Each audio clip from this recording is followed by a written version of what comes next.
Welcome back to Movie Recaps.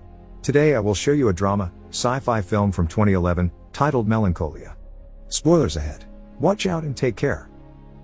Present and future mix in a series of scenes that offer a glimpse into this family's lives before a newly discovered planet collides with Earth. On one hand, there's Justine, who is going through a deep depression and wants to escape her wedding to receive the end of the world with open arms. On the other hand, there's her sister Claire, who suffers from anxiety and wants nothing more than to be able to find a way to survive together with her son Leo. It all began a few weeks ago.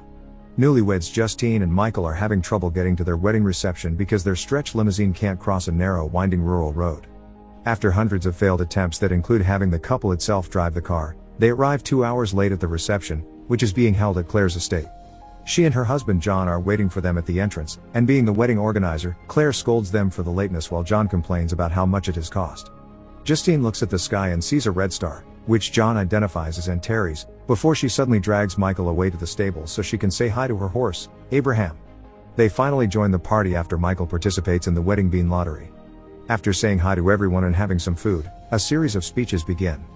Jack goes first, pointing out his double role as Michael's friend and Justine's boss. He teases Justine for a tagline she owes him, but when he puts up the textless ad picture on the screen, he shows he may not be joining after all. He also announces that Justine has been promoted to art director. Next comes Justine's dad, Dexter, who has come to the party with 2 girlfriends. His speech starts nicely but eventually ends up throwing some jabs at his ex-wife, Gabby, who takes the bait and raises from her seat to speak even if she hadn't wanted to. Gabby didn't go to church because she doesn't believe in marriage, and she tells Justine to enjoy it while it lasts. Claire scolds her and wonders why she has come at all. When Justine starts appearing absent-minded, Claire takes her away to another room and reminds her she promised not to make a scene. Justine agrees after some hesitation. They return to the party, and when a guest is about to start playing a song for them, Justine leaves again, taking a golf cart to the middle of the golf course where she relieves herself on the grass while watching the stars. She goes back inside and listens to Michael's speech, which is very short and vapid. Afterward, it is time to dance, and everyone is enjoying themselves and the music when Leo finally gives in and says he wants to go to bed. Justine uses the chance to escape the party again by offering to put him to bed herself. When Claire comes to check on them, she finds Justine has fallen asleep on Leo's bed, so she wakes her up and asks her what is wrong. Justine confesses she is just trudging through all this. Claire asks her not to tell Michael before leaving. The whole party is awkwardly waiting for Justine to show up to cut the cake, but she has gone to the bathroom to take a bath, and her mother is doing the same. John tries to get them out, but Justine ignores him and Gabby asks him to leave her alone. After complaining to Claire about her crazy family, John gets tired of the embarrassment they are going through and decides to take all of Gabby's clothes and bags and throw them outside, but a butler comes a moment later to pick them up and take them back to her room. Justine finally returns to the party, so they cut the cake and take some pictures. She apologizes to Michael for disappearing, and he tells her she doesn't need to apologize because he knows she is not feeling well and it is his fault for not taking care of her. He asks her to talk in private and takes her to another room where he gives her a picture of the plot of land he has acquired for their future. Justine says she loves it and that she will always keep the picture with her, but she doesn't sound very enthusiastic about it. The couple starts kissing and Justine even encourages Michael to touch her intimately, only to cut it off 2 seconds later and leave the room. Michael notices she has left the picture on the couch. Justine goes to Leo's room again, where John is watching his son sleep. He tells her she better be happy because the party has cost a lot of money, and Justine says she will be.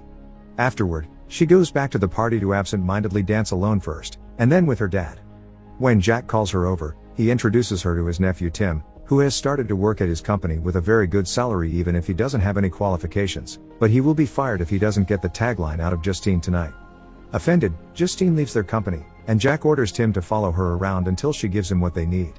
Justine accepts to dance with him for a few seconds, leaving again when he tries to make her talk about the tagline. She meets with Michael and Claire in another room, although Michael soon leaves to give the sisters privacy. Justine apologizes to Claire, mentioning she knows how much the wedding has cost, and Claire says this is not about the money, because John is filthy rich and needs to shut up about it.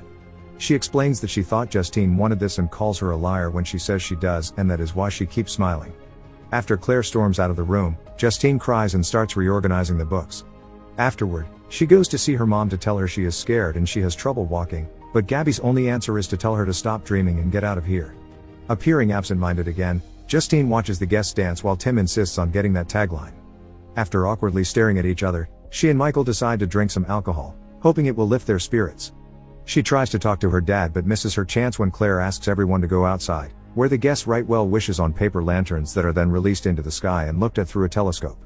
Back inside, Justine stares at the party, unmoving, until Claire comes in and takes the bouquet from her hands to throw it at the guests.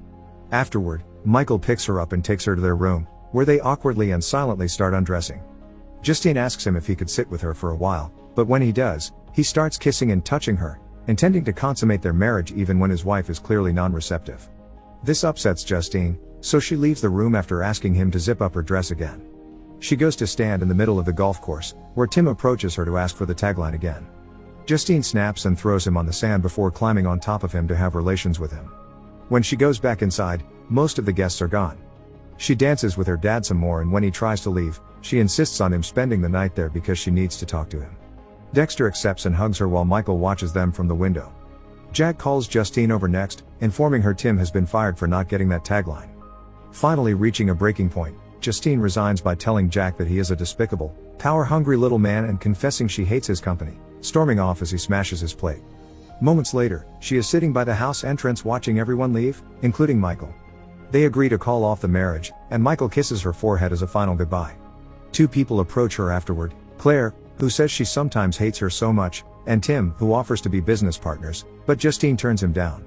Claire is told the result of the bean lottery by the wedding planner, but since no guest got it right, she tells them to throw away the prize before storming off. Meanwhile, Justine goes to see her dad after watching her mom from afar, only to find a note saying he left when he couldn't find her and someone offered him a ride. The next morning, Claire finds Justine sleeping on a couch and wakes her up to go horse riding. Together they ride through the woods and reach a bridge, which Abraham doesn't want to cross. When she looks up at the sky, Justine realizes Antares cannot be seen any longer. The reason for this is discovered a few days later. A newly rogue planet called Melancholia is blocking the star from view, and while people like John are excited to see this flyby pass by, others like Claire are worried it will collide with Earth, even when her husband promises her scientists said it won't. In the meantime, Justine's depression has grown so much worse that Claire has invited her to live with them for a while. She has to guide her through the phone for her to be able to get into a taxi, and when she arrives at the house, she is almost catatonic and spends the whole day sleeping.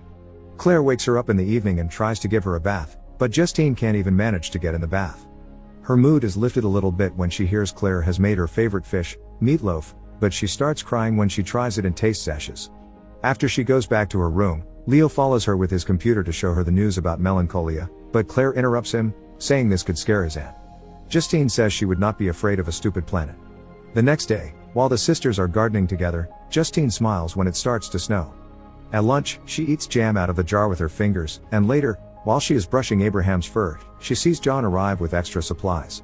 He explains he has brought those in case Melancholia gets really close and asks her not to tell Claire because of how anxious this situation is making her.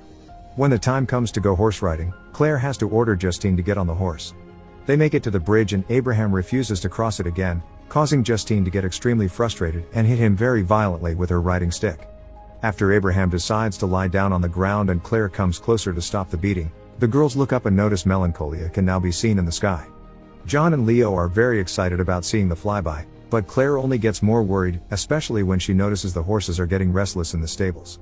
One night, when neither sister can sleep, Claire follows Justine out of the house and finds her lying on the ground next to the river, naked while staring at Melancholia. After that, Justine starts showing some signs of improvement, like eating whole meals and bathing again. One morning, Leo shows his mom an artifact he made with a stick and some metal wire that allows you to calculate how fast the planet is moving, but it only makes Claire's anxiety worse.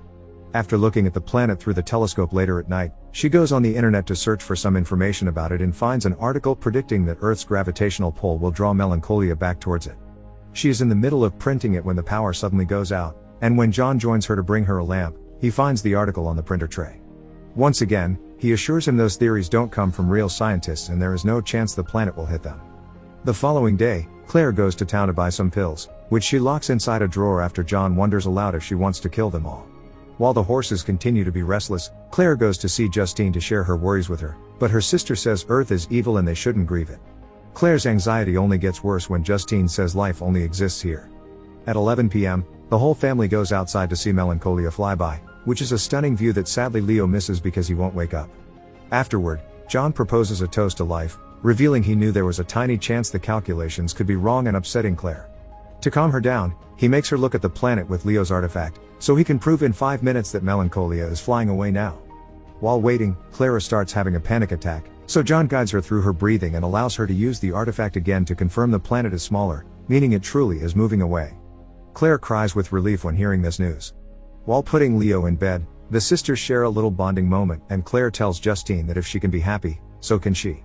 The next morning, Claire falls asleep in her chair as she watches John become visibly nervous while looking through the telescope. When she wakes up, John is gone, so she uses the chance to use Leo's artifact again and confirms her fears. The internet article had been right and Melancholia is coming closer again. Incredibly scared, Claire goes looking for John and enters the stables, where the horses have finally calmed down. She finds her husband dead in there. He has killed himself taking the pills Claire had bought. After covering his body with hay, she releases Abraham and tells Leo and Justine over breakfast that John rode to the village, which Justine finds suspicious because he could have just taken the car. Claire replies that someone has to ride Abraham because Justine won't. As her anxiety keeps getting worse, Claire checks the planet yet again with the artifact and notices how fast it is approaching. Crying and panicking, she picks up Leo and tries to flee the estate with him, but since the cars won't start, she takes a golf cart instead. The vehicle shuts down when they reach the bridge Abraham disliked so much, so she picks Leo up again and starts running away. They have barely made a mile when it suddenly starts hailing, forcing Claire to accept she has no choice but to go back to the house and stay there. After putting Leo to bed, the sisters discuss how they should receive the end of the world. Claire says they could drink some wine together on the terrace, but Justine calls the plan stupid and leaves Claire crying and commenting on how much she hates her sometimes. Justine goes outside and finds Leo watching Abraham, who just returned to the house. He admits being afraid of the planet because his dad said there is nothing to do and nowhere to hide, so Justine tries to provide some comfort by telling him she knows how to build a magic cave. The two of them go to pick up some sticks and branches that they used to build the cave in the form of a teepee without a canvas in the middle of the golf course. Justine makes Leo and Claire sit inside before joining them and adding the last stick to their cave. Now they are all together, the family holds hands and waits for the planet to arrive. Claire can't stop crying. Leo looks calm because he believes in magic, and Justine never stops looking stoic as Melancholia finally enters the orbit and collides with Earth, ending all life as they know it. Make sure to subscribe and turn on notifications so you can watch more videos like this. Thanks for watching.